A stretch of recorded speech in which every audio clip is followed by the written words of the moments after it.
Gamers. Gamers are definitely a stupid bunch. I mean, there are people that believe that the next gen cutting edge technology makes every game way the fuck better than it's actually supposed to be.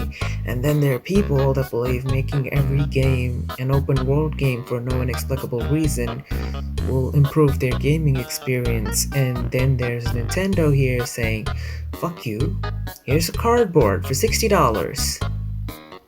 Nice. Okay. Now, you can already kind of see how broadly different each member of the gamer species is from the other. This just means that no matter what the fuck you throw onto the store shelves, there are always people saying, fuck you. Despite all the fuck yous, we still have the 8th generation of video game consoles. Firstly, we have the Xbox Series X, the We Will Never Have Good System Seller Exclusives edition, and the Definitely Not a PC edition.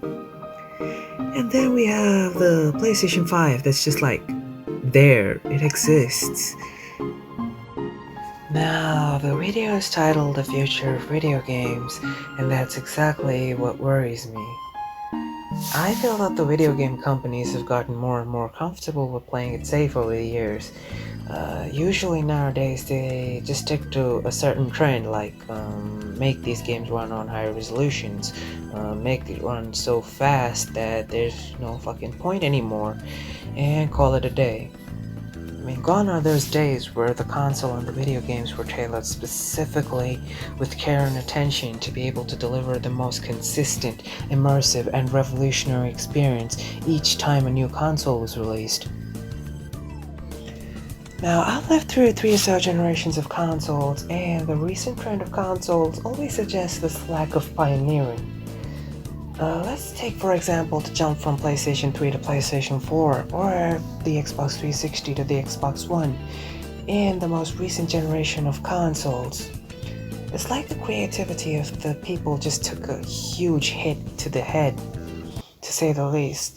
Now, think back to the same thing 25 years ago. People were playing with their Super Nintendos and stuff, playing Super Mario World, having a great fun time, until, boom, the N64 and the PS1 are a thing now. They completely annihilate the fucking established gaming landscape of the era, and they said, you see this guy going left and right? Now he can go left, right, back, forward, diagonals, backflip, dive, spin kick, triple jump, and so much more. There was a spark in your head when you picked up the N64 controller, because that was the birth of the most efficient and fluid way to control your 3D characters. Now you see these two characters side by side. This is a revolution. This is why a new console generation was justified, because games as a medium were completely changing in a way we perceive and control them. The experience was leagues better and so much more different that it made people feel, okay, this is a completely new system. Now, as gaming starts to evolve, you start to understand that constantly upping resolution and squeezing out all the frames per second out of your hardware generation after generation is a fool's game.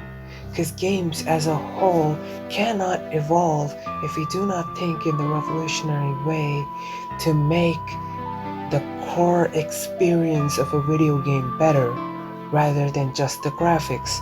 Nintendo has proven to everyone time and time again that games are experiences that people need to be immersed into in a way that he or she treasures the experience rather than making soulless games that run on the most technologically advanced hardware with the most high-end graphics available. Like, one of the best video game experiences you can get in this day and age is probably Zelda Breath of the Wild and Mario Odyssey. And guess what? They run on a device that plays these games at 720p resolution, and they can barely go up to 1080p on TV, which means that an expensive resolution and frame bumping box isn't really the most important thing to gaming nowadays.